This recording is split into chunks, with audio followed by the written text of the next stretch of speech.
Okay,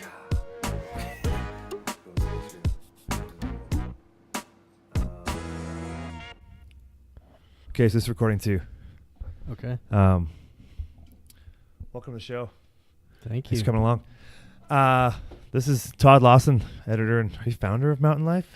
I'm not the Photo editor. I'm not the founder either. Right. You're I'm not one the of the publishers. The publisher, right. Photo editor? Photo, yeah. Right, sorry, yeah, I got that wrong. as well. Nice. That's cool. Yeah, well, welcome to the show. Yeah, we talked about this for a little while. It's good you came on. Yeah, we can talk about whatever you want to talk about. Yeah, I'm sure. game.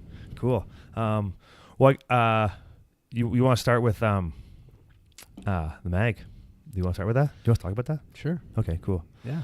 No anything. So Mountain Life Annual, start with that. Because just sitting here, it just happened. I didn't put it there on The purpose. annual's but it sitting happens here to be nicely. yeah, I didn't put it on purpose, but it's there. Yeah. So it just came out, and this is how many years you've been doing the annual for? This will be our 7th coming up here. So Oh, wow. This is our Cool. 6th that you see here, I believe. Yeah. And yeah, when we first launched it, I mean, I know you did some work for us with PR and stuff. Yeah, which was good. the first one. Yep. That was Long time ago. I think the first time we ever been on TV because of that. It was on Right. Breakfast TV Or or something. TV hey? or something like that. Yeah. Right. Yeah, so that was good. I mean, this was born from us as publishers. My two business partners, Johnny Burak and Glenn Harris, who actually started Mountain Life. And, we had a good thing going here on the coast and also as well in Blue Mountains and Collingwood and stuff. But we really wanted to bridge the gap and bring something to all of Canada, because we felt that the brand had really good traction and it was kind of heading in an upward trend, but we didn't have that really one key piece of the puzzle, which was something that Canadians could get access to, right. No matter where. So we launched this with the help of Les Anthony and of course our designer extraordinaire Amelie. Right. Who's been with you guys for? Yeah, she's been with us for a long time, and cool. For us to get Les Anthony, he's like huge. The magazine guy, right? So we kind of sat together with him down at the Needle Lake Lodge one day, and we just said we want to launch this, and cool. We're not exactly sure what we want to launch yet. We want you to be at the helm and to sort of help us figure it out. And he said, well, back in the day when I was with Powder, we did an annual, and it was pretty well received, and it was kind of one of those things that was quite sought after because the frequency is not so much, so it's just once a year, so it's just you hit people hard with it, and we really wanted to do something that was super top shelf, high quality. Beautiful. So it's an expensive piece, but like you said, when I walked in here, it was just sitting on your table, and that's kind of what we want for people to like share it and get stoked with doing the things that people do in here, right? Yeah, for sure. I mean, it would have been like for Les. That's huge for him. Like not he would love this because like the long stories and like being able to be involved into so many different things. And he does love it, and he puts his heart and soul into it. And sure. those guys, him and Amelie sit together, and we all get together at the beginning of the year and brainstorm to see kind of what we want, who's out there doing what, and right. And Les has his finger on the pulse too with everything that's going on out there. So he's a good architect of that magazine for sure. Yeah, it looks beauty. I want to listen to the show sometime, but he's a busy guy probably. Does he have much to do with the other mag? Only just write stories, or is he just writes for us. Yeah, cool, sweet, nice. Other than that, Feet's at the helm for our Coast Mag big time, and cool. We got another summer one coming up in the issue here too. So Feet's been doing that for a long time then too, right? Yeah, since day one, since 06. So we're heading into our 13th year. Good for you. 13th year, I guess. That's rad. Yeah. Do you write for it ever? I read I once do. In a while, but I write quite a bit. Well, actually, not quite a bit. I used to write quite a bit, and now that the publisher / sales end of things is a bit busier, we're kind of, as owners of a small business, we sort of wear all those different hats. So and then we have the digital side of things, which is another huge beast in itself. But that's going well. It was we had definitely a hard time bridging the gap between the traditional print that we're really good at and the new digital media. Yeah, for sure. But we've managed to find the team and the right people in place, and we sort of are able to offer that now too. So we have fresh daily content every day. Cool. And our guy Ben Osborne on the scene, he takes care of that, which is great. Yeah. And then we hired a new guy, Brian Canning from back east in Ontario. Oh, cool. And he takes care of all the like back end, hard to stuff. Understand. Sure. Right. Stuff nobody wants to deal with. Stuff would say, hey, what does this acronym stand for? Yeah, that's cool. Yeah. Yeah, because you guys have the Georgian Bay one. Yeah, Georgian Bay. So we were all out there last summer, which is pretty awesome. Like, if I wasn't living here, I would definitely consider living out there. Right. It's cool, huh? Yeah, it's super nice. I get the bay there and sailing and good mountain biking and paddling and stuff like that. So, yeah, I was pretty stoked. We got to do a really nice paddle up north in Georgian Bay, and the water was like some of the clearest I've ever seen in my life. Cool. It was like insane up there. Yeah. Yeah, because you paddleboard like whitewaters too, right? You still do that a bunch? Yeah. That stuff's cool, man. Whitewater season will be happening pretty soon here. So yeah, that's definitely the biggest love of my life in the last 5 years. Yeah, has been just paddling, stand up paddling, and more specifically just whitewater stand up, because I love being on the river, right? And the river just sort of takes you, and you have to react. It's not like if you're skiing or snowboarding, whatever, and you get to the line, you can stop and check it out and figure it out. Like when you're on the river, it's going, and if you can't necessarily eddy out, you got to just go and be ready for what the river throws at you. So I don't get that. I've watched it. The balance thing to me, man. Like I feel like the traditional paddleboard, just you put your feet like side by side and you stand in the middle. Mm-hmm. That balance thing to me, man. I don't know how you guys like. It's kind of like it's very much like riding a bike too. It's like the more momentum you have, and the more you're paddling in those rapids, right? The more stable you're going to be, right? Okay, cool. You know, if you're on your bike and you're just like going super slow, it's really wobbly and stuff. Yeah. But if you're paddling and your cadence is up and your balance is, you know, when you're on the board too, it's kind of like, I don't know, it's hard to explain, but it's this really cool sort of like, I don't want to sound too hippy dippy, but you definitely kind of tap into that Zen flow state, and you're just like, you know, the river's so loud and stuff, and the white water's just all around, but you're in there and you're kind of moving with it, and you know, you're one with it. You probably have no choice but to pay attention and deal with it. So you can't just be like zoning out. Like, I mean, you can zone out, be in the zone, but you have to, like, I don't know. I just watched like that balance, and even just people in kayaks and stuff, and whitewater to me, I don't know. I gotta try it sometime, I guess. Yeah, you did. We should check you out. I mean, there's always like some beginner spots that we go and we start out on, and you practice and you practice and you practice and you keep doing that, and you know, whitewater safety courses and classes and swiftwater rescue and all that stuff, just to deal with it if something happens, right? Yeah, I went to I paddleboarded once, and it was I took the ferry across to Bowen Island and then paddleboarded back to Waycliffe Park. Oh, nice. I've never done that before, and we like super short blowing up paddleboard. Took us forever. Yeah.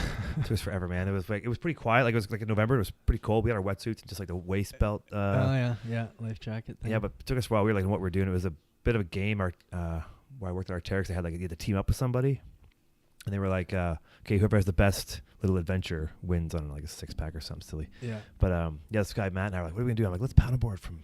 He's like, we borrowed paddleboards. We didn't know what we were doing, man. Nice. I don't know if it's the best thing, but it was awesome. It was super cool. Yeah, well, the nice thing about obviously the Coast Mountains is that we have those rivers, so that if the river's pumping or if it's at a good level, we'll hit the river. But if it's not, we'll hit this house sound and do some stuff out there. Or just like, you know, it's nice to just putz around the lake and when it's sunny out and just, you know. Well, it's huge on the lake here, man. People are doing yoga on them and stuff now. Yeah. Yeah, that's pretty weird. Yeah. Definitely adds another element too, because you think it like some stuff is going to be easy, like standing on one leg on the ground, like in tree pose. It's not that hard, but when you got a paddleboard, it's like, whoa. Yeah, it seems huge, man. Like in the lake here, people are doing it all over the place. People doing laps all morning, up and down. Yeah, some people use it for fitness and exercise, and like I said, some people use it to, you know, go out and get wasted, which isn't the best thing, but they do it. Yeah, exactly. It's Whistler after all, right? Yeah. Do you use the because there's I don't know a lot about it, but there's the ocean boards. They're like long. I had Arnie Gutman on here a little while ago, and he's into paddleboarding. Yeah. Huge. But he was talking about his ocean paddleboard, how it's like 15 feet or 16 feet long or something. Well, they have, he's probably got a 14-footer. Yeah, maybe, yeah. And they have these displacement hulls, so the front actually looks more like a kayak than like a traditional surfboard, you know? Yeah, yeah. So, those boards nowadays are super light, super fast. It's just a different ball game when you get onto one of those. So really? They cook. They can get going pretty quick, for sure. That's cool. Yeah, I haven't I've done it before. You ever paddle surfed? Like, yeah. Yeah. Yeah, quite a lot. That's like the next thing. I'm still, surf is hard. Yeah, surfing is hard. Yeah, totally. So I'm still, that's sort of the sport that I'm still learning and still trying to get good at. And yeah. To put, when I was in the Philippines, there's a break out there that's about an hour away from our place, and the guy had to stand up there, so I would just rip out there on my dirt bike, and then borrow his board and paddle out there. And the guys were super nice. The local dudes, they were always really encouraging, and there wasn't any of that like localism and like, hey bro, what are you doing here, right? Mm-hmm. So so we're actually just planning a trip to Nootka Island. Oh, cool. At the end of the May. Yeah. And there's I think 6 of us, so we're gonna paddle. I don't think we're gonna circumnavigate, but we're definitely gonna go wave hunting and look for some waves on the west coast of Nootka. So you're gonna get dropped up there? You're gonna get a boat action, or you get dropped off in like expedition around or something? Hoping to get a float plane in there. Oh, cool! Yeah, that's kind of how you have to do it, right? And then we can, that would just save us like we're hoping to go from Squamish just straight out there, so then we don't have to drive all the way and take a boat or whatever. So those beaches out there are massive, and they can just land. You get Bushy to take you. Bushy lands on those big beaches. I was talking about it the other day. He's like, "Yeah, meet me at so and so falls." I was like, "Okay, that's pretty cool." That'd be awesome to see him come flying by. Yeah, because he can't do commercial. He just does private stuff, right? Yeah, I don't know. I think he just does fun shit. Yeah, I think he just jumps off the plane. No one's flying it. Seems like, man. Yeah. That's cool. And then do you just camp there? You have a cabin there or something? Yeah, no. We on these sort of surf hunting trips, we just pack all our stuff on our boards, and we sort of rig out our boards with super skookum D-rings and dry bags, and pack all our stuff in there, and then I think this one will probably find 3 or 4 different spots and spend like 2 days at each one, and so you can kind of milk the surf and see how it's there, and just enjoy it, because we've done trips before where it's just like paddle all day, unpack, camp, tear down, paddle again if it's into the wind or with the wind, or like Cape Scott a few years ago. The Cape Scott trip, and that was cool. Insane. Like you're surfing these clean, cold West Coast waves, and there's nobody there. It's just like 3, that's three cool. of us were there, and with the wolves and stuff. So it was pretty cool. That's rad. That's cool. I mean, you're being in a place like that, so remote, but being able to do something like that's pretty cool. Yeah. Like if you're not really, I mean, you fly out there, sure, but the impact, just you guys being out there, you're just hanging. Yeah, out. We definitely take this, the safety measures for sure. Sure, yeah. Like with the sat phones and whatever, just in case something does hit the fan. Is there people around? Like no, well, up in the Cape Scott, there's called the North Coast Trail. So some parts of that trail come out to a couple of beaches. Okay. But other than that, you're like, there's maybe a ranger or 2 once in a while floating around up there, but but not much. Up with the bears and the wolves for sure. Cool, man. And then you obviously take a camera and stuff for shooting. Yeah, I shoot a lot. We put our we have those like Pelican cases or whatever, and we strap those to the front, and then you can the key is to be able, kind of like with shooting skiing, it's like being able to access right away. That gear is pretty crucial, and especially with shooting in the river or whatever. If there's one guy will go down, run the river, usually with someone else. We always try to run the rapids like with a group or a pair or something else goes wrong. Sounds right, yeah. But we'll peel out, eddy out, walk up, get our camera out and shoot the next guy's coming down. You kind of leapfrog down the river if we're fair. If we're trying to shoot or whatever. Spread the camera wealth around. Sometimes it's definitely nice to just leave the camera at home and just for sure paddle, right? Because if you're getting a camera, you got to take all the stuff you need. You can't you don't want to be taking just like one lens. You need to take a decent amount of stuff. And then it gets heavy. Like what we'll do is someone will bring the wide angle, someone will bring the big zoom, and we can just trade off and just be like, hey, here's you can have the long lens today or whatever. And that way you don't have to carry like double all your stuff, because it does get heavy. No, you don't want to have those boards can actually carry a lot of weight, but if you get too heavy, it's just like it's hard to pull that thing, man. Right, and even just like I said, the balance. I mean, it's just a weight. Yeah, because top heavy for sure. Too, yeah. Do you have like solid wood boards at all? Do you use? I don't at the moment. I have though, for sure. Yeah. And I'll probably get another one pretty soon here. Cool. These all the guys and gals that I've been surfing with, most of them have like stand up hardboards. Oh, cool. Which really make a difference. You know, you can definitely. Yeah, giver. Yeah, giver. That's cool. Giver more. You were talking about the Philippines about surfing, and Jenna May was on here a little while ago talking about the Philippines. You go there a lot. You've been there how many Yeah, we've been there for the 5 of the last 6 years. Seasons. Cool. Seasons, yeah. And sounds like you're just going back every. You're gonna keep doing it. Yeah, it's like it's an incredible place. We love it there. It's got so many cool things going for it, and now even more so. They have pretty good local government in place, so they have like a anti-plastic ordinance in the town. So you go to the market and you can't even, they don't even give you a plastic bag because they're not allowed to. You can't take any bottled water like out onto any of the tours or stuff like that. And they're just trying to make sure that all those environmental steps are being taken to safeguard that environment from being just run roughshod over like a lot of tourism places. And that's is that a federal government thing or like a regional government that's taking on Well, it's actually both. It's a provincial and it's a local. So they have all these local government units that are responsible to do this and this and this, but it all falls under the umbrella of the environmental. Yeah, that's great. Yeah. How big is that? I mean, how many people are in the Philippines? It's not huge, right? Maybe I'm asking you tech questions here, but yeah, I don't know about what the population of the Philippines is, but there's 7,107 islands. Yeah, okay. And the little place that we have a place at is called El Nido. It's in Palawan. So Palawan is the westernmost province. Okay. And then El Nido is on the northern tip of the island. And it's kind of Whistler-esque, like it's a resort town. Yeah. There's only about 10,000 full-time locals. Oh, cool. And there's like shitloads of bars and restaurants you can go to. Awesome. There's kind of everywhere. So it's like I equate it to like the sunset there is après. Yeah, right. So people go out and diving or doing stuff, island hopping or whatever during the day.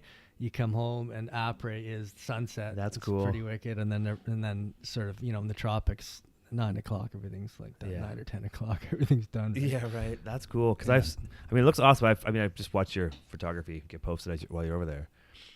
It's a place I always wanted to go, but you must have like pretty good local connections now and like a great like. Yeah, it's awesome. That's one of the reasons. Like, we first went there because, when we had our daughter Sienna, we love to travel, Christina and I, and we wanted to keep that going. We didn't want to just stop traveling just because we had a kid, right? So, thank God I have really understanding business partners, and I kind of said, this is what we want to do, and I'm gonna be still working and kind of engaged with you guys every day. Yeah. But so when we were looking for a place to go, me and Christina had traveled all through Central and South America on our motorcycles, and then we had traveled all through Africa on our motorcycles again. But both of us had been to Asia, but years and years ago, like 20 years plus or whatever. So we said, why not let's check out Asia. Yeah. So we were looking for places, and Philippines was like, it's everything I read was like, they love families. They're really, good with kids and babies and all that stuff. So, and then I saw this one picture on the internet, and it was just like, that. Yeah. Nailed it. Yeah. Christina had actually been there years and years ago, but she couldn't remember too much about it. So then when we went there, we spent almost 5 months there the first winter. Cool. And we met a really, really amazing crew of locals and expats. Yeah. All the locals speak English, so it's pretty good. You don't have that language barrier that's really like, in Thailand and stuff, it's hard to read the signs or just make sense 'cause you don't speak the language or whatever. But there, when the crew goes out in the town, so to speak, it's like half Filipinos, half expat foreigners from all over the place. And so I really love that international flair that the place has. There's a lot of Spaniards and French and Ukrainians and that's cool. South Africans and whatever. Yeah. So it's cool when you can go to a place like that. You live in a place like Whistler, and you can go to a town or another country that has a different language, but it's still, and the same kind of town has the same kind of vibe where everyone speaks a different language, so you all kind of speak the same language. Yeah, that's pretty cool. You don't have do you guys, is like the same place stay every time? Well, So we actually built a house there. Oh yeah, rad. We built this super cool native house, like awesome. with native. So it's all the only cement on the place is that we have got these like little cement pillars that the house sits on basically. Yeah. And they're only like 3 feet off the ground, but it's so bamboo, wood, and the stuff called nipa, like the grass roof basically. So we had that built, and it was like right on the beach. Yeah. And it's amazing actually. It's a really cool little house. It's not like we don't. That's pretty rad. It's really cool too. Like we don't even have to lock our doors there, and it's like there's no theft there. There's no barbed wire and stuff like that all over the place, which is really cool. That's great, man. So because it was kind of hard to find a place with a kitchen and stuff like that, and we like to cook, and we had a kid and stuff, So I hate going to the restaurant every day. Yeah, of course. So we just said we leased a piece of property and built this little house, and cool. It's been awesome. Yeah, that's rad. So, yeah. So did you help build it? Or you built it like on your own, or did you? No, we designed it. So actually, our business partner from South Africa, we met him there. Okay. And he flew here to Canada. Oh, cool. And we actually built a cardboard replica of it. Really? And he physically took that thing over. He carried it on his carry-on, and he showed the project manager. And they're like, okay, are these the dimensions? Like, yes, it'll fit. Okay, good. We had one problem. There's one tree on the property that we didn't want to cut down. Oh, okay. So they just built the roof and the house kind of around it. Like oh, cool. The outdoor, like open air kitchen sort of living area vibe. Yeah. So we basically have a tree growing out of our roof, and that's pretty fresh. We didn't have to cut the tree down. Yeah. Yeah, that's pretty cool, man. Yeah. Damn. Nice. And then you have do you have rent out at all or anything like that? You just kind of you like doing Airbnb or anything? You just we haven't been sort of when we're not there. We just rent it out to friends or whatever. Cool. But we're actually probably going to Airbnb it here pretty soon, just because it's that kind of property. Yeah. Like people love staying there, and that's cool. We'll be stoked to share it with everyone. Yeah. Sick, man. Yeah. That's rad. Yeah, I got to get there someday. Yeah, you do. Anytime, doors open. Yeah, it'd be awesome, man, for sure. I went to Nicaragua last November, and I'd been somewhere south for that long. I went there for like a month or so. Yeah. I hadn't gone south or somewhere hot like that for a long time. Yeah. Just cruised around like backpack stuff. I had a blast, man, surfing a bit. But I'd love to find a place somewhere, because even in Nicaragua, property is not super cheap. All those places, it's like yeah, but there's some cool places there. People are building some nice places there, but I think it's becoming pretty built up. Because a friend of mine wrote to me. He's like, "Oh, we're gonna come to the Philippines this spring. What's sort of a budget cost wise for a family of 3?" And I was like, "Well, I don't know, probably $100 a day." Jeez. And he thought that was expensive.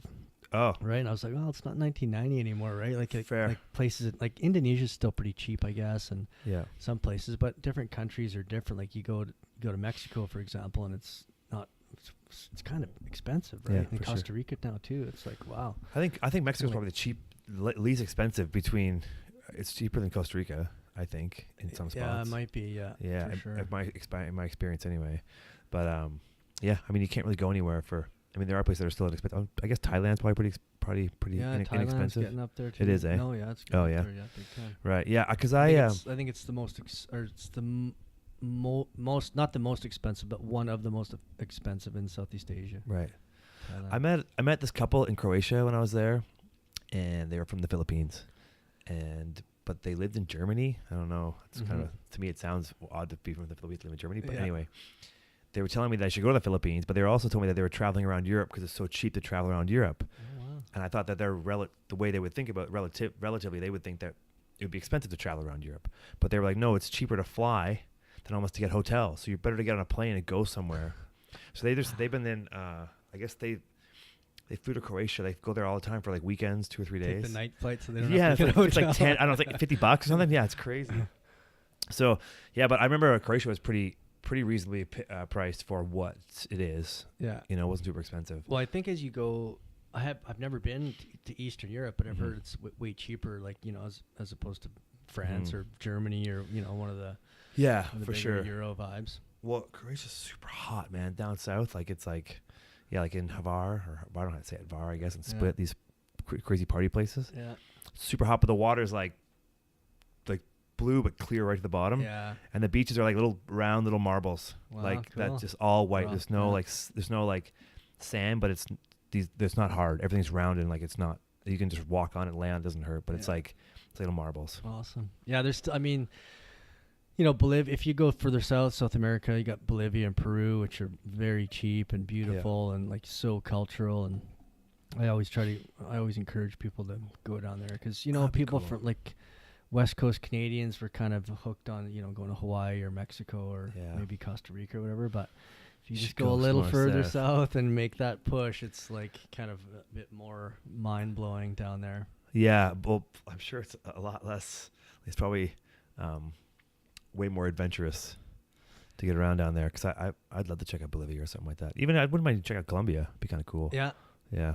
Colombia is now sort of shedding its reputation as that dangerous, cartel drug nation. Right. And there's some, we've been to Colombia and it was amazing. Some beautiful, cool. Great people, beautiful places for sure. That's cool. Yeah, I want to check that out. I haven't done a lot of traveling. I've been to Japan a couple times, down south, but I want to get over to like the Philippines or Indonesia or something like that for sure. Yeah, that'd be great. Oh man, you were just telling me.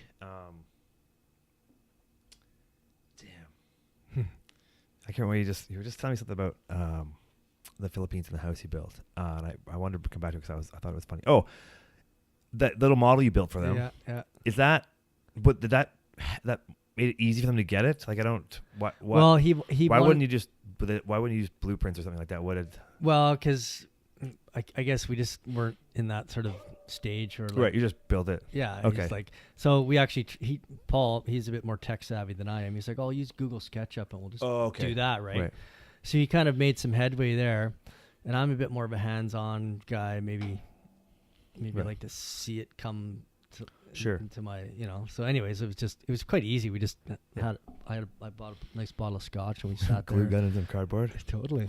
And it was like, it was perfect. I was thinking it must have helped because you just and were you going to be there when they built it? Were you there No, Paul was there. So he kind of, And the guy who was the project manager, I think he just wasn't quite sure, like, what they want to know exactly. He's like, we have these guys that work for us down there, and they're so talented. Yeah. But they need to see exactly what you can't just say, "Oh, build me this thing. It's 4x8 and blah blah blah." They want to see a sketch or a photo or like this 3D model, right? So that's cool, man. Yeah. It's like the real 3D model. It's like when you see like old like 80s films, they have like the whole town laid out. Yeah. Yeah. Yeah, that's what it kind of was because we had this, we got this traditional big peaked Filipino stuff roof on it and stuff like that. It's super high up and in the bedroom. So we first, and then we sent them he sent them the dimensions, and we had the middle hallway like way too narrow, so we had to make that a bit bigger, which made the bedroom smaller. But whatever, it's still the open air concept is really cool. That's what I love. Yeah. Are they known for like like in you go to Mexico, they're known for like their tile work? Is there like a they're especially like kind of one of the hallmarks that we've got going on down there is these wicked bamboo roofs. Okay, cool. So you can see the ceiling from inside the room. Yeah. And they've got this. So they don't use any nails.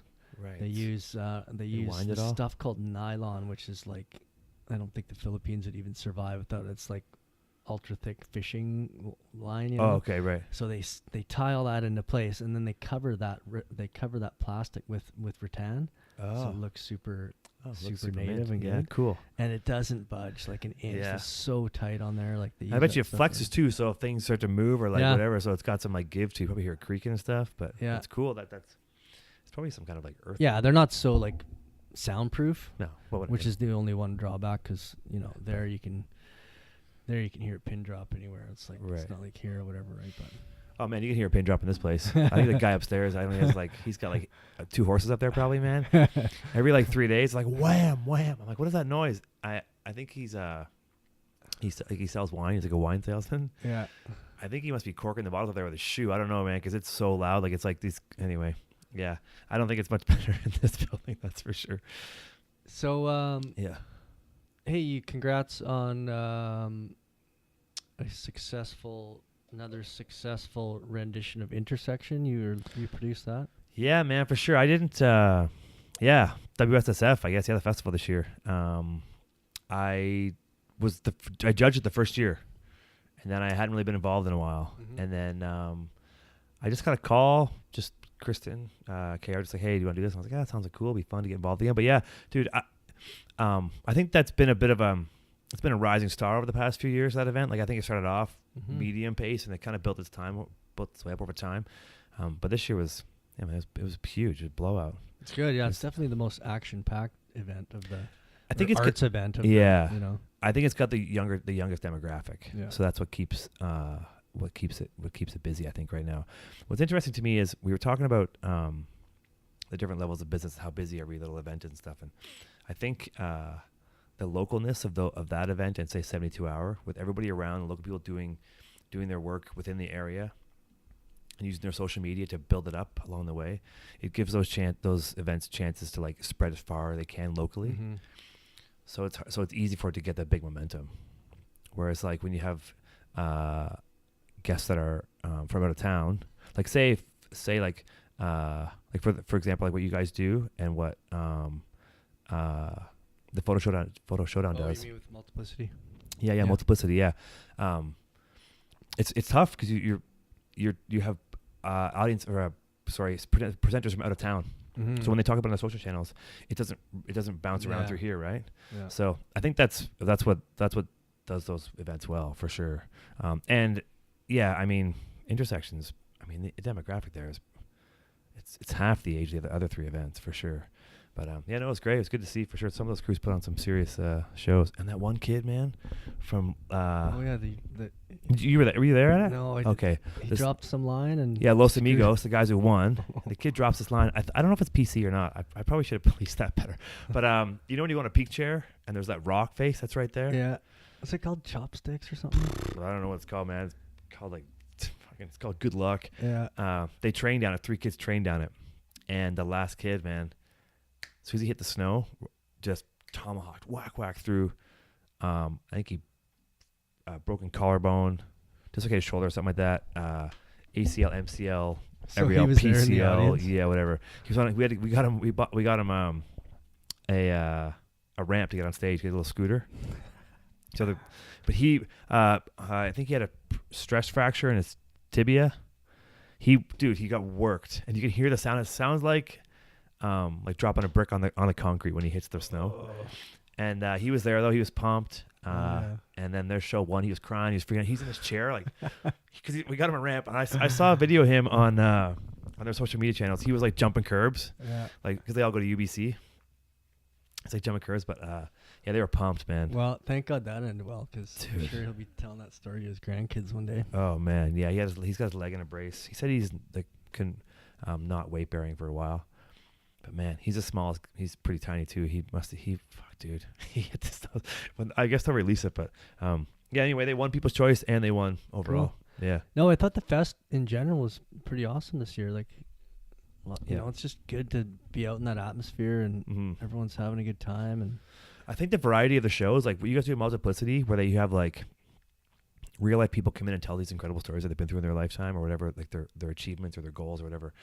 It's really cool because it really allows like the intellectuals and people who get a good storyteller to go and watch and get what's going on. And then you have like the 72 Hour where it's like film nerds, you know, people from the city who are just like, you know, film something that's not really, it's in a mountain town, but not always mountain related. Yeah.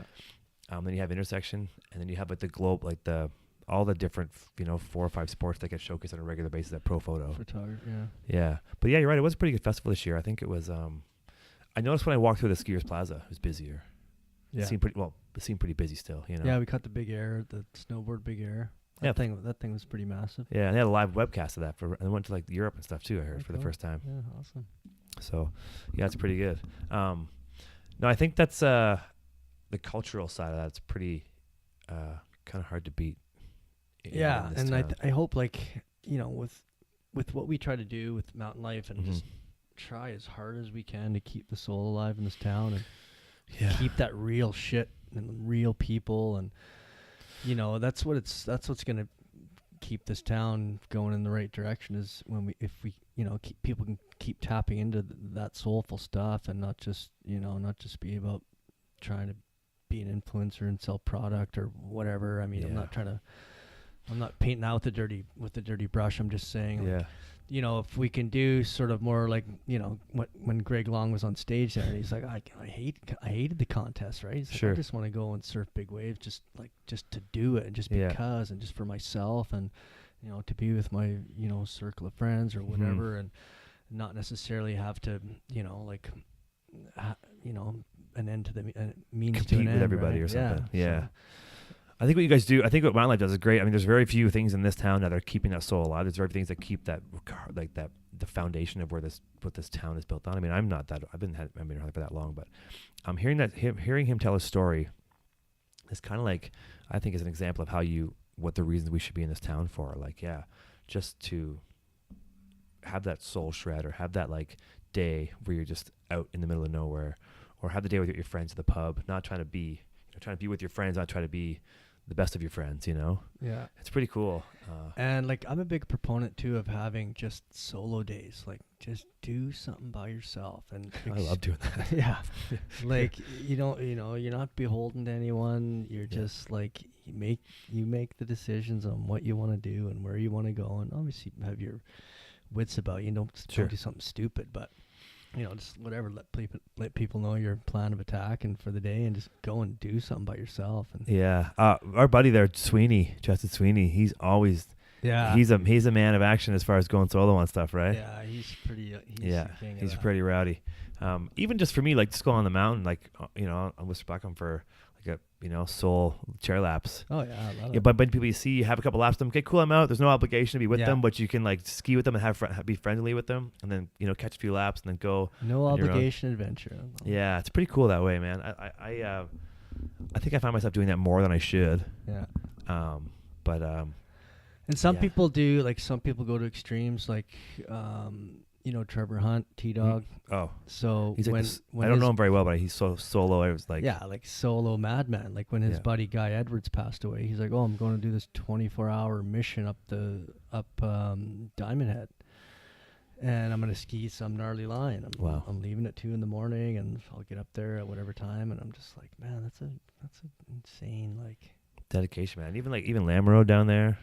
But yeah, I don't know Trevor. So Trevor Hunt, doesn't he have is he just a professional mountain guy, or what does he do? I don't know. No, he's also pack designer. Yeah, so he's cool.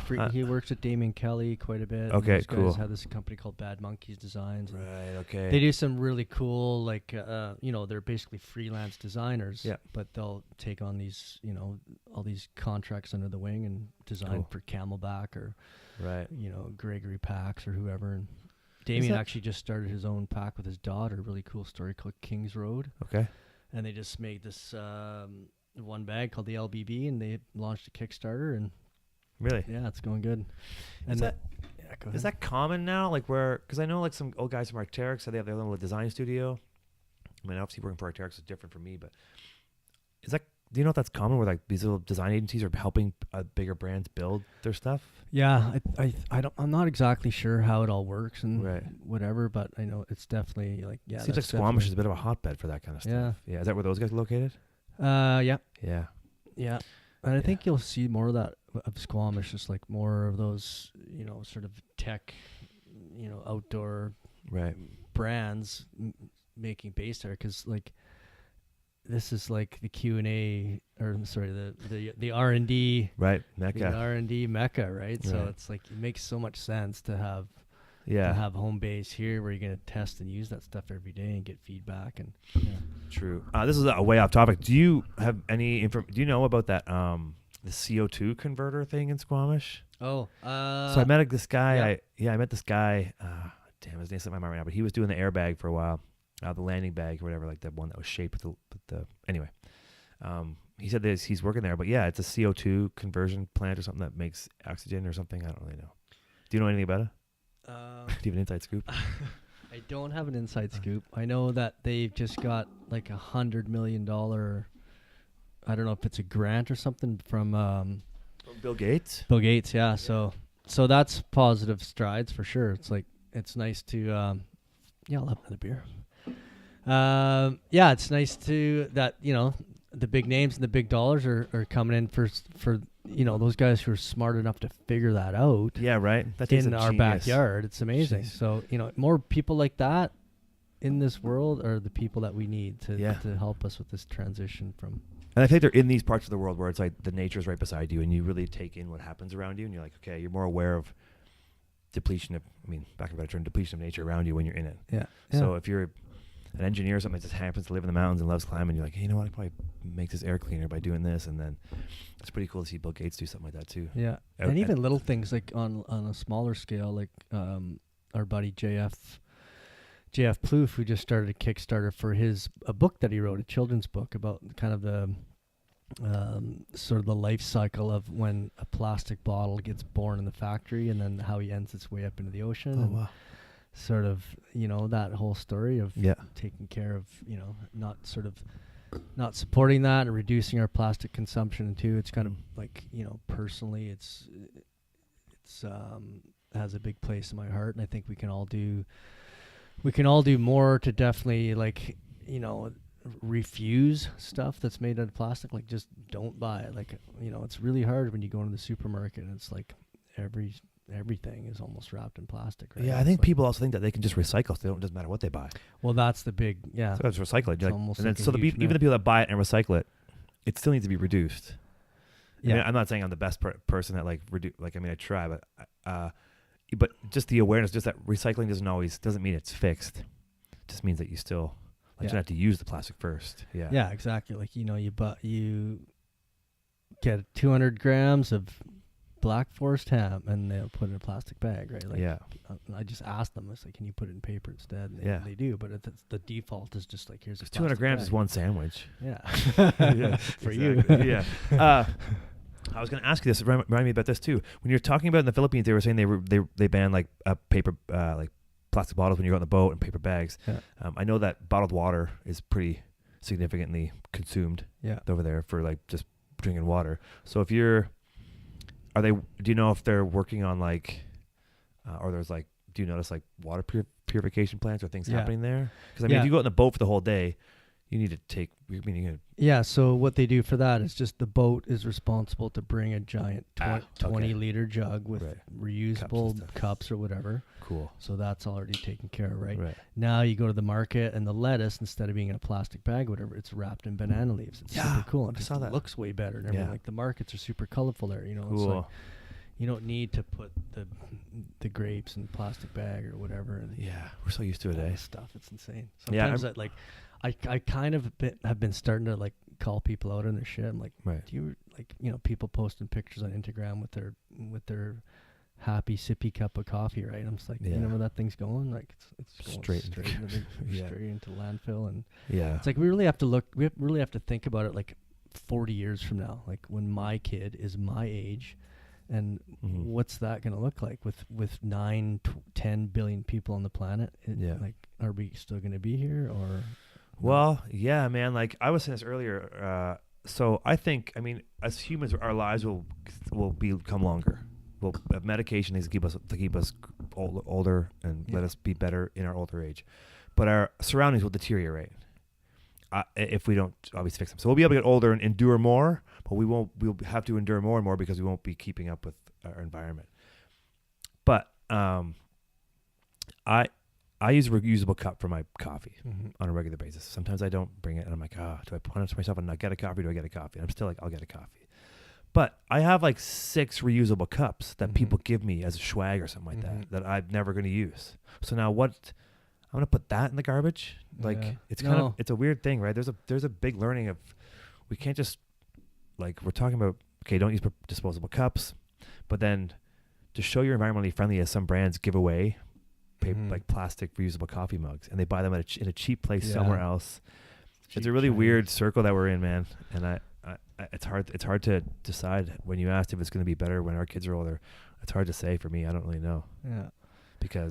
But I think that, it's our job to teach our kids now in school, whatever, all these programs that are out there, so they can become stewards of this earth. And, we owe it to Mother Nature, pretty sure. Like, that's my religion for sure, is getting outside. That's my church. That's where I go. Yeah. That's what I kind of worship in that certain sense, right? Yeah. And it just pisses me off when I see people like, oh, I'm going this hike with my coffee cup and my thing, and they just, smokers, and they'll just leave their butt out there. And I've had some pretty close to being quite serious altercations with people who like flick their butts out the window, and I just go right up to them and say, hey, here, did you leave this behind? Back. Yeah, I'm like, this is my backyard. Do you do this in your backyard at home or whatever, right? Because I think people, when they go traveling, they just, I don't know, they leave their brain at home, and it just makes me. And most people who travel come from a city, so I feel like, and I don't want to blame people, but I feel like I said before, they're desensitized to the environment around them. So when they come from the city, they're smokers or whatever, and they're environmentally friendly smokers, I'm sure, and I'm not knocking them. But yeah, even the guy on that Whistler summer page, or now summer page on Facebook, somebody calls the guy out for flicking his, I guess he was smoking a doobie driving, which shouldn't do that either. But he flicked it out the window, and he like called him out. He's like, he took the guy's license plate down and gave the last 4 digits of his license plate. Said, "You know who you are?" I was like, man, wow, it's like public vigilante there. But I mean, there's like some people have to have hard learning, And if you do it and you stop, good. If you don't care, it's a shame. But if you had done it, like if you smoked when you were a teenager and you flicked your butts, but now you don't because you think it's a bad thing, then that's great. But it's like you did before. Please try to change your habits. Yeah, and it's like you go through that whole social norms and like what's acceptable and what's not, or what's acceptable to say to someone when it's not so cool or uncouth maybe or whatever. Right. But now it's kind of being at that point where. I'll go for a hike with my daughter, and she'll just pick up the plastic because she knows that's litter. Right? It's crazy to me. People. So when I hear all these stories about people having like putting their dog shit in bags and then leaving it around, so I would rather okay, I don't know if I'm a police fan, but I've stepped in dog shit before on the side of the trail, and because I run off the trail. If I'm on the valley trail, I run on the grass on the side. Yeah. I want to run on the pavement, and I stepped in it before, and I'm like, but I'm like, you know what? That could have been a plastic bag sitting there. So I'm like, what am I going to do? Like, get mad that I stepped in dog shit? Sure. But at the same time, if that person was like, I don't have a bag, I'm flicked it off from the grass. That's way better to me. Leave a plastic bag. Because those plastic bags, like, I mean, it's common. Everyone bitches about them all the time. I don't know why they're still making them. I don't know why they're not. Like, they got to make. I've seen those videos on Facebook where someone's got, like, just balls of water and you can just put it in your mouth and eat it. Yeah. And then it disappears. Yeah. Why can't we? I don't know. Hopefully, that's the one good thing that, the one big hope that I have for humanity here is how technology will help. And if it is going to help, because are we at that tipping point yet, or can we get there to where like we're going to harness the sun and keep harnessing it, and we can't be hypocrites either. Like we still like if I get a new paddleboard, it's made out of petroleum products, right? Yeah, right. So there's still that. So, we can't beat that down too much, but in the same breath, like we have to look for those alternatives and hope that they come, and the government has to start subsidizing that instead of the old fossil. Like the old fossil thing, I think if it needs to be used, it needs to be used. If it needs to be used. Mm-hmm. So if we're saying, okay, like we're going to cut back on fossil fuels, I get that. We don't want to burn them, but for some things, I guess they're inevitable. If we want to have plastic, if we reduce our use of plastic to things like medical equipment or things that we can actually use that are beneficial, not just a vessel to be able to become garbage right away. I'm not saying I'm okay with it, but it seems like a better use of like concentrating where those plastics get used to find alternatives to make other things. So if you have a paddleboard and it's made of plastic, but plastic bags don't exist anymore, the other things don't exist anymore because a paddleboard doesn't go in the garbage after an hour or whatever. And maybe I'm going to get shit. I don't know, but I feel like some of those things we can keep doing.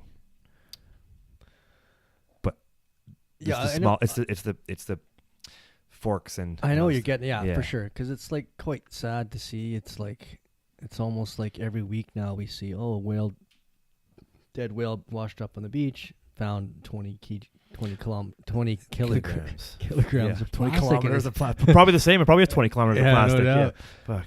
So, and that's what you were saying. It's like people think that they recycle it, but some of that stuff is going into the river and then is going, it just is. Yeah. Right. It's not like, oh, it's, I'm good. I live in Whistler. My stuff's going to get recycled and it's all going to be good. Right. So I can just buy that, whatever. That's not necessarily the case. Right. Yeah. I don't think we even realize how big that impact is and how, like, are we going to be eating salmon in 50 years from now? Right. Classic salmon. It'll just be like that. It would be weird.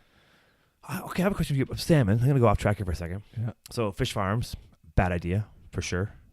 In 90% of the cases, I'm assuming. Maybe most of them. Are there inland fish farms that are fine? Can you make an inland fish farm that's not going to like pollute and you can control the?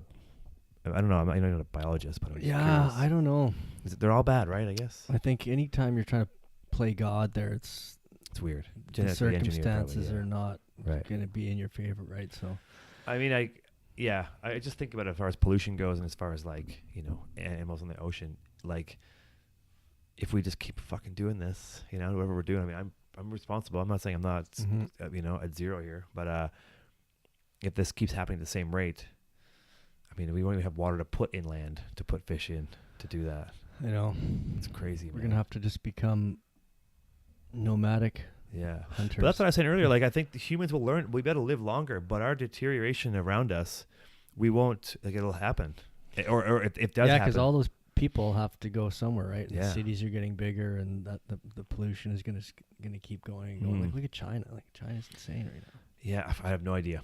I've never been there. I can't imagine. I hear stories. I hear people say it's beautiful there. I hear a lot of great things, and I'm like, I'm sure there's parts that are just fucked. I'm just westernized. Really grateful to live where we live, and we can go outside, and the air is like super fresh, and we can, go up in the mountain, and hey, this chairlift is taking me to the top of the lift, or my skidoo, my sled, or whatever. Right? It's like, think about in the summertime when we had those, like you said it earlier. I think you said it. I think at Multiplicity. Maybe I don't remember where it was, but about forest fires around here. Oh yeah. So, like in the summertime, we have 2 or 3 weeks, month of yellow smoky air. Yeah, the last it's couple almost summers, right? you can almost bank on it in August now, hey? Yeah, for sure. And I was thinking about, I don't know about China. I've never been there, but I think about like smog and like people wearing like face masks and stuff, and how I don't know if it's gotten better or worse there. But when this happens here, it's kind of like unsettling and kind of panicking, because every day you're like, hey, I gotta go outside. It's always so present. I'm thinking to myself, man, if this was every day, the psyche of people, like if your mind would go crazy, because we as humans, we aren't used to it. It would take generations to get used to that. Living in some weird apocalyptic scenario. Like what's that, Idiocracy, that movie, I guess, where it's all like weird kind of futuristic kind of smoggy place. But I feel like, yes, your psyche over 3 months time, if we have a whole summer that, at some point, man, it just stresses you out, I feel like until humanity's used to it, I don't know how you can get used to it. Something's got to change. Yeah, so. But teaching your kids the right thing to do, teach them how to recycle, teach them how to not use as much, and reuse as much as possible. You got to start somewhere, and it's if your kids, and everybody kind of pans out from there. Yeah. Maybe we'll be all right. Yeah, I hope so. I hope so. Yeah, dude. Because there are good things happening for sure. Have you seen those? Like they put them in marinas, and water filters in them, and it sucks like all the garbage out. It skims the garbage on the top. Like if we're starting with that kind of stuff, I mean, 50 years, hopefully something like that's kind of gotten big enough that it works, right? True. Yeah. I saw that. I don't know if it's real or not, but it's like this big ship it's got like a big scoop at the front. It looks like a catamaran. It could have been CGI, and I thought it was real. I don't know. What's a video of this ship, and just kind of like it's kind of cruising through that big plastica, that big garbage thing there to scoop it up. Pacific garbage patch. Have you ever? I've never really. I don't know much about that. Do you know much about that? I know we're going all over the place here, but I'm just asking. Well, that's okay. They got that. There's that young kid. I think he was like 18 or something. One of those super smart kids that had this idea of how could we clean that up, and like how would it actually look to try to get a machine to basically scoop that up and take it out and whatever. So it's happening though. Yeah, right. Stuff's happening. It's happening. even a small scale, that small scale have to get big scale soon enough, right? And that that big scale takes big dollars. I guess if it was profitable, it'd be solved. Yeah. If whoever could do it could make money, I'm sure it'd be solved right now. Yeah. But if you're collecting like fish nets and plastic and wood and everything else that they can't just recycle it all or put it all into one big bin and melt. And that's that's how you're with the new wave of entrepreneurs and a lot of companies are now trying to be like B certified for the earth, right? Yeah. That's really going to help because, like you said, if it is profitable and they could make a successful business model out of this, then boom, that's gonna go a long way for sure. Yeah, I think it's like even like building materials for homes and stuff like that, right? If you could start to mimic wood with recycled materials, scoop out of the ocean, make it into a log or something, and like make it into some home products. Well, it's happening for sure. That's also happening too. They're making these things called eco bricks, right? Where they basically compress this, like, say 6 bags of garbage into one. Small brick. Yeah, huh, that's pretty cool. Yeah, and this. What power is that press? Yeah, I don't know. Yeah. But then on a much simpler level, they're making they're called eco bricks as well. I think this is where it started. Out of basically these villages are just taking bits of plastic and stuffing them into 2-liter pop bottles. I think I've seen this. So it's just like a round brick, I guess. Like I'm holding the quotation marks up in the air, but, and there's this one super successful case study in Guatemala, Lago de Atitlan. Okay. On the lake there, it was the same. Like people just don't give a shit, and they're throwing their stuff, like dumping their garbage, just bam. and then they finally started to realize, like, hey, look, this is our livelihood. We eat from this lake. This is what's feeding our children and our families. We got to do something before it's too late. So they started doing this, and they went around the lake and started collecting garbage, and they would have, people would volunteer, and there would be like a bit of a assembly line, almost, like get the bits of plastic and stuff it in there. Okay, boom, we got 1 brick, 2 brick, 10,000 bricks. We can build a house from this. We can build a school from this, right? So it basically cleaned up the whole village, cleaned up the whole lake, and at the outset there was like usable materials, buildings and materials. Yeah. I guess, and like it's like kind of like you break your arm, it rebuilds itself. If in some respects, if you can fix it like that, the lake will come back, or your water supply will come back over time. And you can start using it again, or not just feel like. But that's cool. Yeah, I think I saw that. I think I saw I saw a similar thing, just not as broad scale, but they were using them to create like light bulbs in houses. So like they would cut a hole in the roof and they would just hang their bottle through it. With water. The light would come through and it would light up the place. Saw that. That was a while ago, but it's what I saw at the start of like, oh, that's pretty interesting. Yeah. People who build those homes that have old tires, pack dirt around there and stuff, and typical invention from necessity, right? Yeah, like if you're at zero, all you can do is go up by finding a way to, a solution for it. It doesn't work. Well, you're already at zero anyway. And stuff like that, like clean water, we take that in the Western world. We take that for granted so much. Like I can just turn on my tap, put the hot on, and I got instant hot water. Yeah, right? for hours. We could go away and come back. Some places, when Africa, me and Christina were riding through there, you would see these women with like these huge jugs on their head and then on their shoulders or whatever. And, I'd stop to take a picture or whatever, and they would, like, be all scared, and they would put their thing down and run away, and be like, okay, sorry, I didn't mean to scare you. I'm going to leave you alone.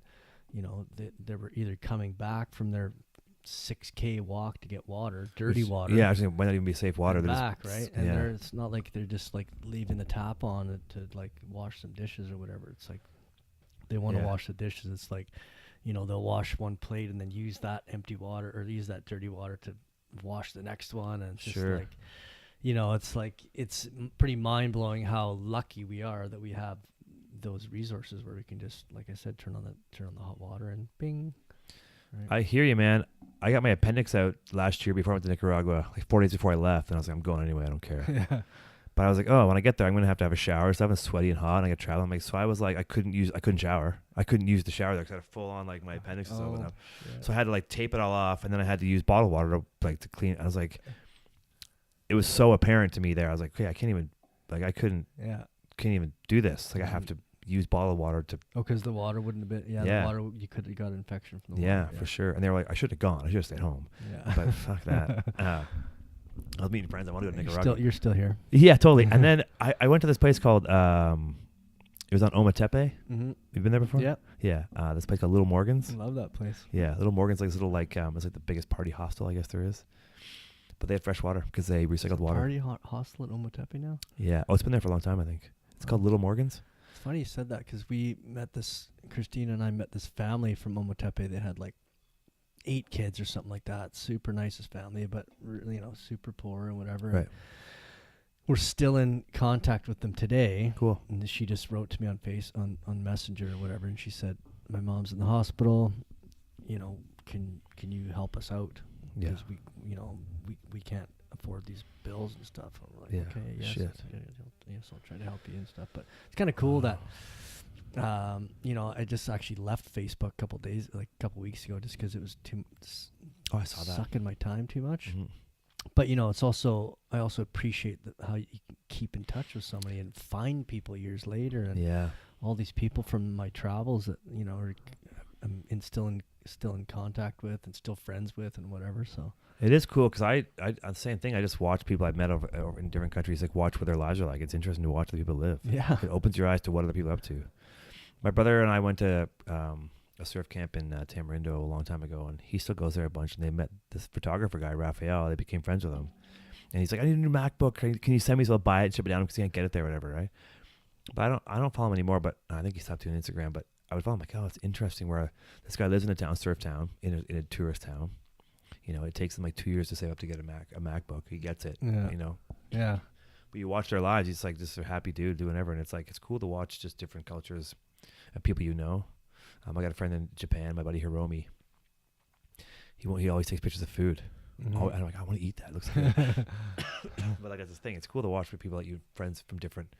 Yeah. Yeah. Well, that's the crazy thing about technology these days is because we'd never know half the things that people are doing. Like, oh, I saw you got married on Facebook, or you know what I mean. That's kind of weird, though.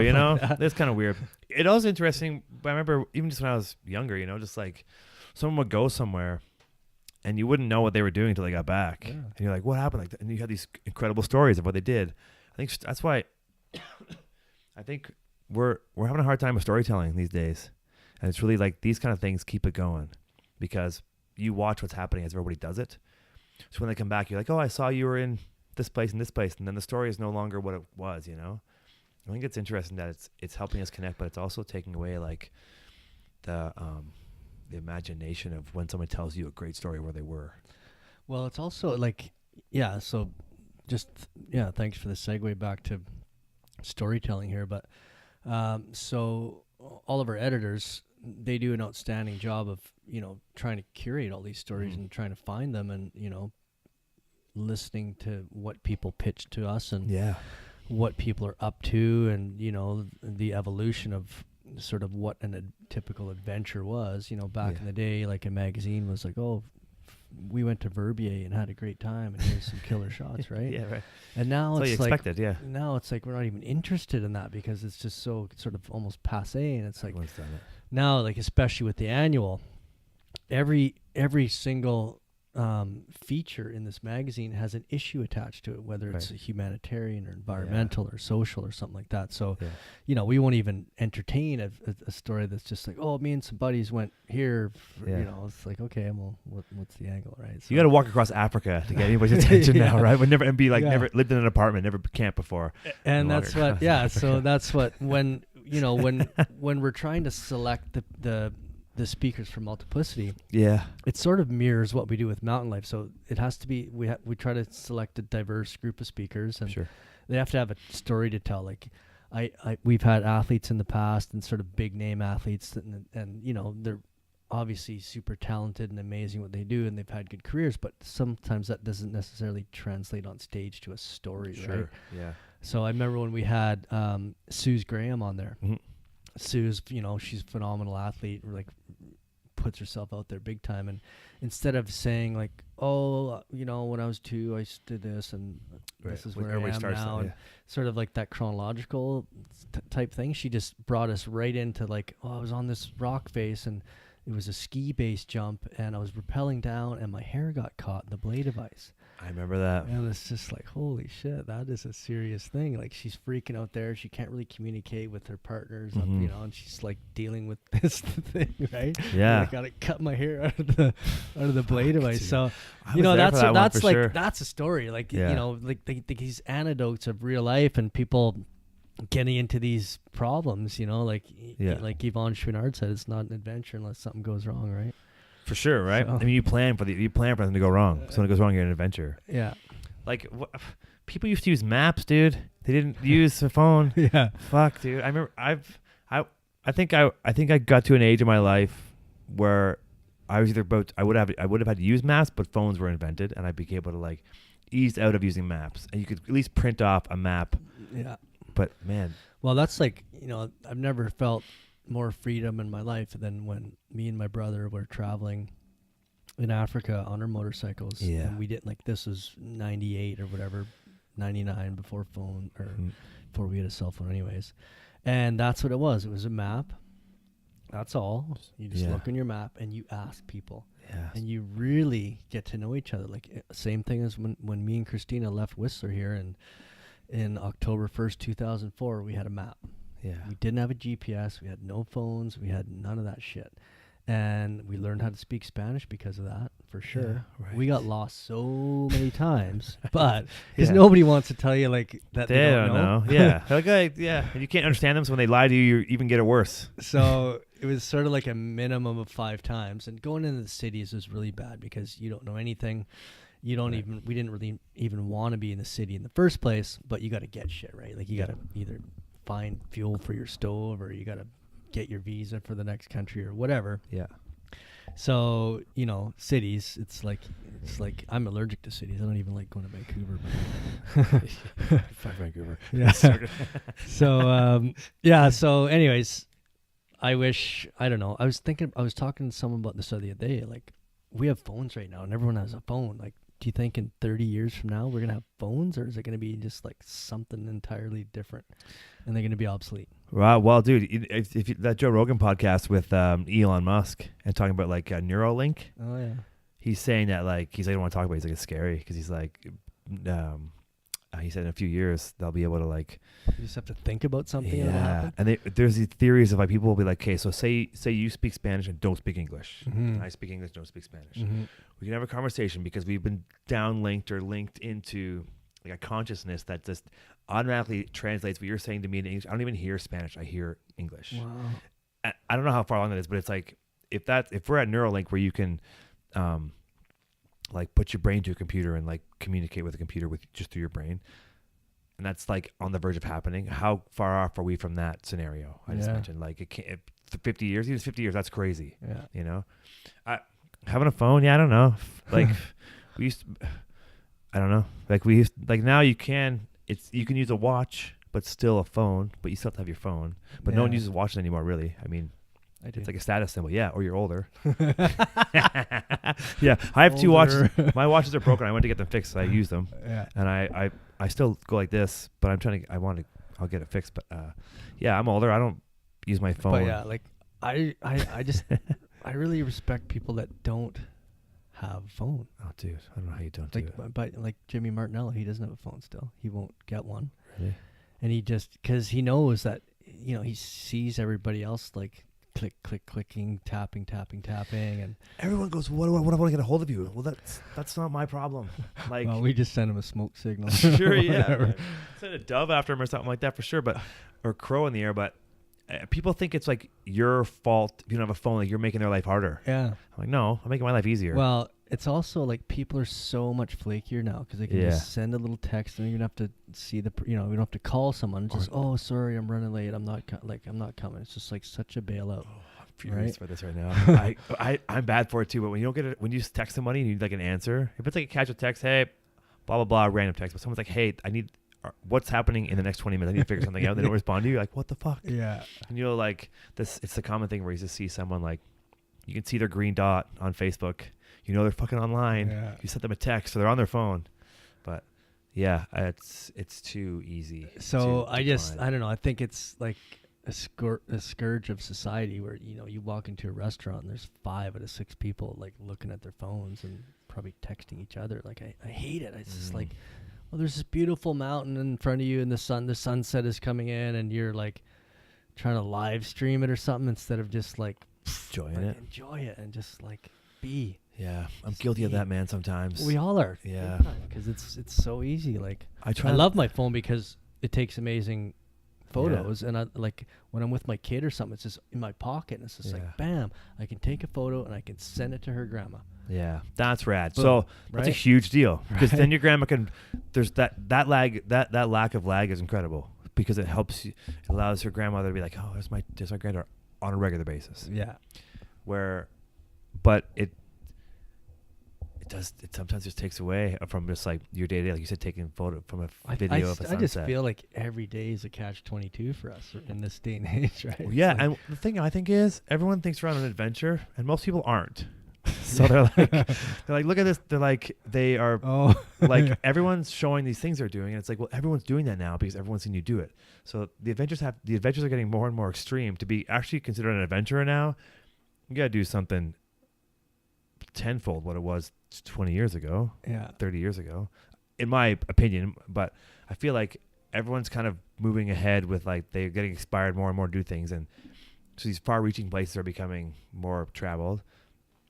But the even the small adventures, everyone's doing those ones now. So it's kind of like it's and I mean I think that we are losing a little bit of that touch with just our natural world and just being like, you know, I watched the Avatar the other day and how their hair like on the plane. I watched the Avatar and like how their hair connected to the thing and stuff like that. We did a story on that once actually about long hair and how there's like, you know, you're in tune to your environment because the natives, right? They used to that's why they had long hair.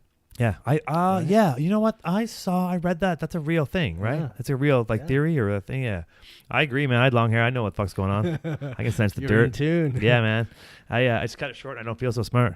So yeah, I mean, I think I just wish people would like leave them at home once in a while, or just like, you know, we're trying to do this thing at home where we're like between 6 and 8 p.m. or whatever, just like no phones and put it down because our kid looks at that every time. Yeah, like, what are you guys doing? She's like, oh, Daddy, you're working again, right? I'm like, oh. Yeah. And if you're on your phone, they see you. Like, why can't I be on my phone? Yeah. I don't have kids. I probably I'm guilty of. I mean, I got tendonitis in my arm right now because I use my phone too much and type too much. So that sucks. But so I'm trying. It's actually made me think about how much I use it. I'm still using it, and my arm still hurts. But it makes me think, man, I use my phone a ton because my arm hurts. It's like carpal tunnel almost from. So I'd almost like to go. Like I'd like to do a big trip one day where I shoot film, and I have a map. Right. Dude. And I have a motorbike, or that's it, right? And I just like that'd be sick. There's no time restraints. There's no like checking shit. It's just like back to the. It'd be fantastic, freedom, right? Man. I think that'd be a really cool story. I think that's what people. It would be. People would feel like it's fantasy now, though. Yeah. Like to them, that's fantasy. Is like you went with it. What? You're like, no way. I couldn't leave my phone. You know, I couldn't leave my double caf cappuccino, whatever the fuck it's called. You're like, no, I just left my phone at home or I turned it off. They're like, you turned your phone off? You're like, you just invented a new coffee, a cappuccino. It's a happy capu. Yeah, right. Yeah, THC. There you go. Yeah, I don't.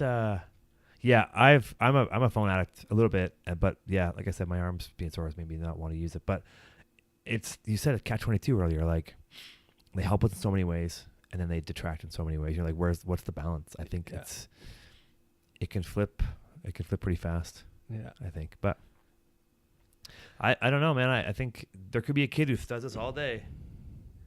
He solves the world problems. You know, he could have some he could be staring there at something, you know, all day. Ryan's pecking away at his phone, by the way. Or pretending to peck. Oh yeah. Sorry. If you're not watching this, I'm using my phone. But yeah, there could be that kid, man, that does that, right?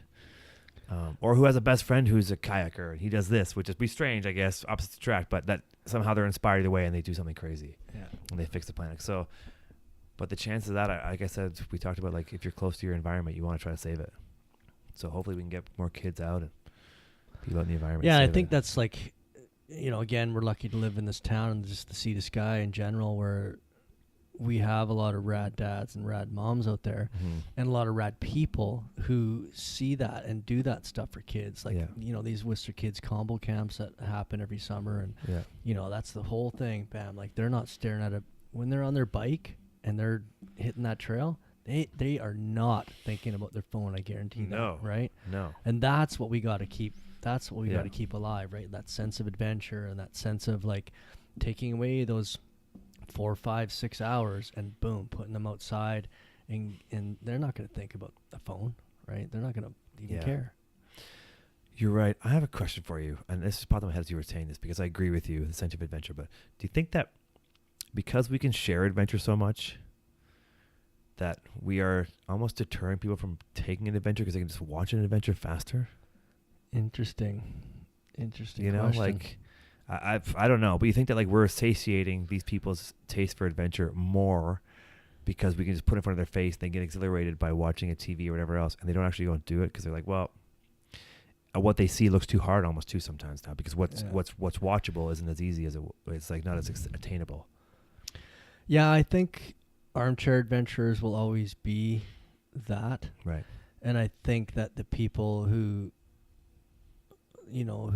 are going to be inspired by other people doing stuff will take some action. I think you're right, though. I think, like, a lot of it does get watered down, and even that very word adventure, it's a bit hackneyed now. It's like extreme what it was 15, 20 years ago, right? Extreme, Right. So, but yeah, I think absolutely, like, the more we see, the less extreme it becomes, right? And it's just like, we have this ability to just swipe through things and, look at amazing images on, like, a 2-inch screen. Yeah, right. And it doesn't really give it justice. And I wish we had more sort of mediums to do that. And that's why these live events are important, because it's like, boom, you're live and in person. It's like going to a concert, right? As opposed to listening to it on through your ears, right? Or whatever. It's like, it just makes it so much more real. And that's what I want to keep doing with our team at Mountain Life, is just like keeping shit real, soulful as we can. And it's hard to do that because we're an advertiser supported magazine. Of course. So we've got all these products. So again, it's a catch-22, right? At the end of the day, we're making this magazine full of people to buy stuff. Sure. Right? Yeah. Consumerism. But if that stuff, if that stuff can take someone, like, you ever heard of that ultra marathoner guy, Ray Zahab? He was a 2-pack-a-day smoker, and now he's like one of the world's biggest, like, ultra marathoners. Oh, really? Yeah. He's nice work, man. Insane turnaround. And he said he switched because he saw something, I don't know whether it was on TV or he read something, I think, of just an adventure. And he's like, what am I doing? I'm getting fat. I'm killing myself because I'm smoking 2 packs a day. He's like, I'm done. Yeah. Cold turkeyed it, and now he's just like, he just completely reinvented his life. He's not who he was before, and it's pretty amazing to see that. That's awesome to hear about, because, like, I can't imagine people are set back by way less than that. I think it's pretty cool. You can just break away. I don't to be inspired by something, that break away from it and just go and. Man, that's a scene for sure. Because this first step would have been impossible. Yeah, totally. Like, first of all, quitting smoking, then starting to run. Yeah. Like, dude. Fuck, that guy's crushing it, man, for sure. Yeah. I heard, though, there's a dude, I don't know what his name is or but he's a little tiny guy, apparently. He used to win the chief in Squamish. It's like a climb. It's like a hike. It's pretty hard. But there's a guy who used to win that race, and he's like a pack-a-day smoker. Oh, yeah. He looked like he had like a leather backpack. He was all like super like suntan, tiny guy. Yeah. And he said apparently he ran. I don't know if it's true or not. I hope it is. It might not be, but I'm pretty sure that's what I heard, is that he was like a heavy smoker. And he ran that thing like a champ. Those guys are insane. Yeah. My brother had a neighbor he lived in Barrie, Ontario. Had a neighbor, and he would get all his bike gear on, like a pretty old school like road bike. Mm-hmm. He would bike out of his garage with a smoke in his mouth and fucking take off and go for like 3 hours and come back. I was like, I don't know where he goes. He must go to the pub, but he goes on all his gear, and and he goes and comes back sweaty, crazy. And I'm like, it's so Euro, man. Yeah, totally. So Euro, So I do still appreciate people like that, because there's a lot of people that just take themselves way too seriously, and they're just like timing this and that, and this is my personal best, and that's great for your, like, you know, those kind of achievements. I'm not taking anything away from those people, but I like those people that do that and then can either smoke a doob or crack a beer at the end of it, or have a, you know, whatever, kind of like whatever floats your boat. That's all I gotta say. Yeah, man, I agree. I think there's lots of things we do here that are like, everybody can question everybody, but we're just in this town, we get exposed to so many great things. I think it's awesome. So yeah. I don't know. We've been doing this for like an hour and 15, maybe an hour and 20. I think you got here like 10 after 6. Yeah. What else you want to ask me? Anything? What else? Man, we've been all over the map here. I'm not really good at leading a conversation. You want me to ask you anything? I don't know. Whatever you want. So yeah, I have a question. Since we live in a town where people travel and kind of we talk a lot about travel, other than the Philippines, where's your most, where do you want to be? Where do you want to go next? What's your, where would you want to travel to? Well, my daughter's middle name is Belize. Okay. That's where she was conceived. So I'd like to go back there. We have a really cool family that we actually met on our first motorcycle trip. In 2005, we met them. Yeah. And then we went back there in 2011, just before our daughter was born. Yeah. So we haven't seen them since. And this lady, she's my hero for sure. She's a single mom, 6 kids. Holy shit. Yeah. That's a mission, dude. Yeah. I guess. I'm not even a parent, but yeah, it's a mission. Yeah. So, you know, we try to help her out with keeping those kids in school too. Every kind of September or whatever, she'll reach out and say, hey, can I borrow a bit of money, you guys, and whatever. Gosh, that's great. And so now her kids are doing great in school. You know, she has another granddaughter now. We just want to see those kids. Yeah. Because we saw them when they were like, we met the first little kid when he was a baby. Yeah. And now he's like 8 or 9 or whatever he is. And yeah. All the other kids are teenagers now and having kids and whatever. So that'd be kind of cool to see that. Like, it's kind of, you know, I want to, when we pick somewhere to go now, it's almost like we go to visit people instead of to go somewhere cool or crazy or to do something. And we'll try to, you know, always do something adventurous within that. But I haven't been to Mexico in a long time. I'd like to go back there maybe. But yeah, and then there's so many places to go. For sure, right? I mean, it's a whole world to check out. Yeah, I love for it. Sure. We should do the old. We should have a big world dartboard one night. Oh. Throw some darts at the map, and it wouldn't be a bad idea, right? Spin the globe. If you just had one like in your house, just every year you hit it once. Just wherever you go. You get one dart. You get one dart. You leave it in there. You don't get to take it out. It's almost like what's that? What's the advent calendar? But it's like a dart vent calendar. Yeah. You just you're gonna show up. Yeah, that'd be cool. Yeah, I don't have any place. I don't know. I want to travel a bunch. I think the Philippines is. I've heard a few times now between yourself and Jenna May and that couple in Croatia. It really got me thinking about it for sure. Yeah. But I don't have. I wanted to go back to Japan. I love that. I think if you're gonna do Southeast Asia, it's good to like.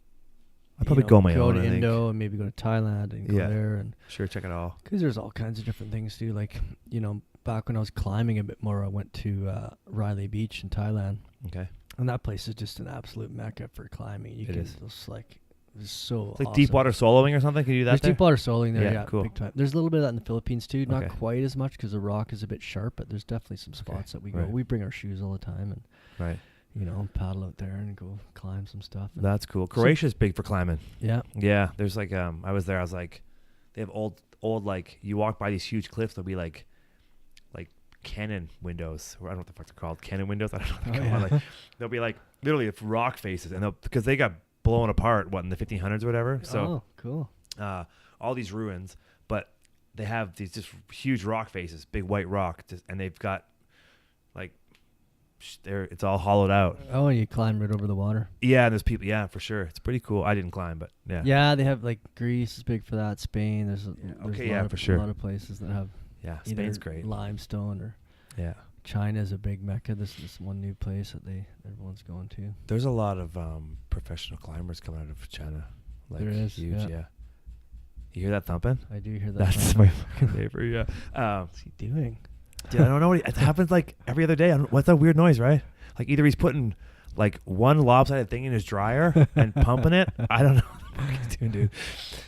Or he's just I don't know. I don't know. It's really weird. He's renting his room out for hours at a time. Chopping potatoes. I don't know. I'm not sure. He's probably doing it just piss me off. But yeah, I don't know what I was talking about. Fucking thumping guy. Yeah, I don't have a real destination I want to go, but I want to go to Japan again, and I just like Japan. Have you been there before? I have not. Yeah. I haven't been there to ski. I haven't been there to ski or really do anything. The skiing to me is awesome, but dude, the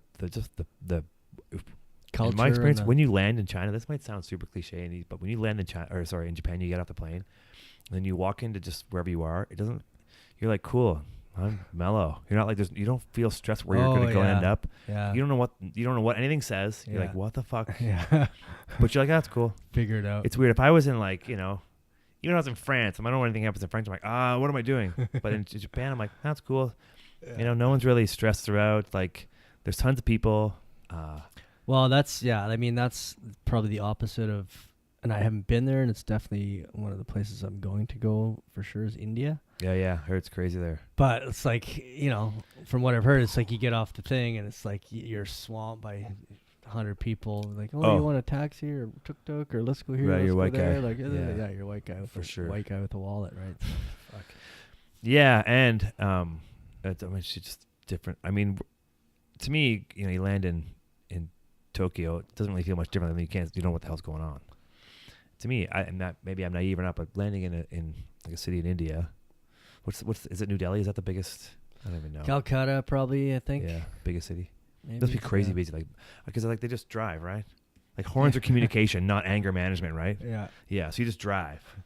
That'd be the most crazy thing to me. I'd be like, okay, we just gotta go, I guess. But that's one of the things I love about the third world is that there's not really road rage. Yeah. Like people just they know it's fucking busy. You cut me off. Whatever. It's all cute. There's millions of us here on the same intersection. Yeah, we got to get through it. Here it's like, what the fuck, buddy? Yeah. Like, and then they hold the horn for 3 minutes. You're like, dude, you're already 3 blocks away. Get off the fucking horn. Yeah. So something I really learned from traveling in 60 plus countries is just tolerance. Yeah. Really just being tolerant. If it doesn't really affect you that much, then don't worry about it. You're just getting yourself worked up in this little tizzy for no reason. And yeah, you're right, man. And just we're culturally just held on to stuff over here, but when you go to other countries, it's like, hey, this is the way it operates. Don't be so tied on to what's going on behind you. Yeah, it's because you got to watch. People are just really a lot more tolerant of just anything, really. I think it's spare time, man. I think people that don't have spare time are just getting through life. They're like, I don't care what's happening here. I got to get my shit down. I got 8 people on this motorcycle trying to get to the grocery store. Whatever, man. I don't have time for whatever you're honking at behind me. Yeah, I think that's what's going on, man. Yeah. If you're super laid back, it's great too. But if you're in this city, in our culture, it's like who's the best? But I love living here, and I'm very proud to be Canadian. I'm super happy, but I love getting out of here and sort of experiencing that, life without so many laws and rules and signs and I can't do this and you can't do that. You have to wear a helmet. You get a scooter. Can't ride in the back of a pickup truck. And it's when you get into the dude. third world country and you get into the back of a pickup truck, it's like you don't know what's gonna happen. That's why you have insurance. I'm 10 years old. I'm on the farm again. I love it. Yeah. Yeah, man. Insurance. It's like, what is insurance? Well, that's why you get it, so you can sit in the back of a pickup truck in Nicaragua and just get down the road. And you're covered. Yeah, I mean that's I think it's great that we can experience that, and we have to respect the fact that we can experience though. Well, we can go to these places. We have to respect that we can go to those places for sure. And people might look back on this podcast and be like, those guys are a bunch of hypocrites. They're talking about this and that, but it's like travel again. Yeah, it's just so enriching to the mind and to the senses and to the to just learning stuff. But we obviously get on a plane and do that. It burns so much fuel for sure. But I think about this, and I'm not saying it's right or wrong, but it's correct what I think about. I think about, okay, if we can experience and learn what other cultures are like and learn about and use the fuel to get to these places to learn about our world and how it operates and be more compassionate about the world, we will cut back in ways that will balance that out. Yeah. So if I'm going to get a kayak and go experience what the river's like and see bears that are, these spirit bears that are out and see these things, I might go home and never use a fucking piece of plastic in my life. But I'll use this kayak to go and further enrich my experience and figure out what needs to be stopped in this world. Yeah. If it takes me to fly to a third world country to figure out how they live and how they're being affected by what we do, we can come back and change what we do. I'm not saying I'm doing everything I can, but I can say those are the things that we should be able to do in order to fix what we can stop doing, you know? So, I don't know. Well, the most hardcore people out there are cyclists. Yeah. Like cyclists that go from, Alaska to Tierra del Fuego or whatever on a bike. Yeah. Those people are the real deal, because it's like they're using their legs. They have one bike. They're not making much of an impact, right? And they're going slow. They're going at that pace. And I can remember when we were on our motorcycles and we would rip past people like that, I would always come back and stop and just say, "Hey, you guys need anything? Do you need any water? That shit's heavy." And they're so few and far between that you would go and stop and talk to them and share whatever for a bit, and then just like be on your way, and you'd hop on your motorbike and you would start this thing and then get on your way, and you'd be like, "Oh my God, I'm glad I'm not like pushing that thing up the hill," right? Dude. So I have great respect for people who do these human powered adventures big time. There's that guy Ross Begley or whatever who swam around England, or I don't know, swam around. He spent like 90 days in the water or something like that. There's like the girl, he's on Joe Rogan's podcast, Ross Begley or Begley. Mm-hmm. So the girl who paddled from like, I don't know, it's like Japan to Hawaii. I'm probably way off, but like it's for like a few months. But I just think that the experience, if we can have experience that teach us how to operate better, it's worth it for sure. But the human power thing, man, fuck, dude. I don't know. Yeah, like have you heard of this guy called Chris Burtish? No. Anyways, he used to be a big wave surfer, and he's a true waterman. He's a South African guy, but he 2 years ago, I guess it's 2 years ago now, was the first person to stand up paddle across the Atlantic Ocean. Holy shit. Dude. So he had this rigged out. Who's doing this shit? I know, insane, eh? That's cool, yeah. Like, why the hell? That's cool. So he had it rigged out. It was like, it must have been like a... Yeah, it was like a big... kind of hard to explain. But he must have had support, like a sailboat with him or something like that? No, nothing. No nothing shit. like that. He had enough room that he had a little berth in the front of this thing, so it was kind of fully enclosed. Holy shit. And I think the crux was for them to figure out how it would self-right itself if it got knocked over, right? Because if you can't, the thing weighs like all your super gear heavy, right? All his gear, all that shit for all the technical, safety stuff and blah blah blah, and water and trying to get all these systems, desalinations, life. Yeah. And anyways, he gave a really amazing presentation one year at VIMF. Mm-hmm. I wanted him to come to Multiplicity, but he's a bit pricey. Right. Yeah. But anyways. Yeah, and Julie Angus, we had her at Multiplicity. She lives in Vancouver Island. Right. Husband of Colin Angus. They rowed across the Atlantic in a rowboat. Jesus, man! Like this little dinky little rowboat. Cool. That's pretty awesome, man. Just be like so remote. That'd be scary, man. Yeah. Out there, you'd go a little bit cuckoo, I think. You're not doing it off the couch. You're getting your training in, and just the solidarity, or like the not solidarity, but like the being on your own out there. Mm-hmm. Would be. It just, there's two of you, I guess, but like you encounter everything. Yeah. Like in the ocean, humans and oceans, we don't know what the fuck's going on down there. Yeah. We know a few things. We don't know what the fuck's going on. Yeah. Like it'd be weird and be like, how deep is it below us? They must have sonar and stuff, or like depth finders, but like, not knowing whales coming along. Just vulnerable, you know, like in the middle of the night, what's going on? You don't know if there's a big tanker coming. Sure. They figure all that stuff out pretty much, but it's like where are the non-tanker routes and where's the best way to go? But still, man, you never know when those wind squalls are going to pick up, and just like he'd be shitting bricks. Rogue wave, shitting bricks. But dude, that's cool. I do like off the coach adventures too. Yeah. Those are pretty good.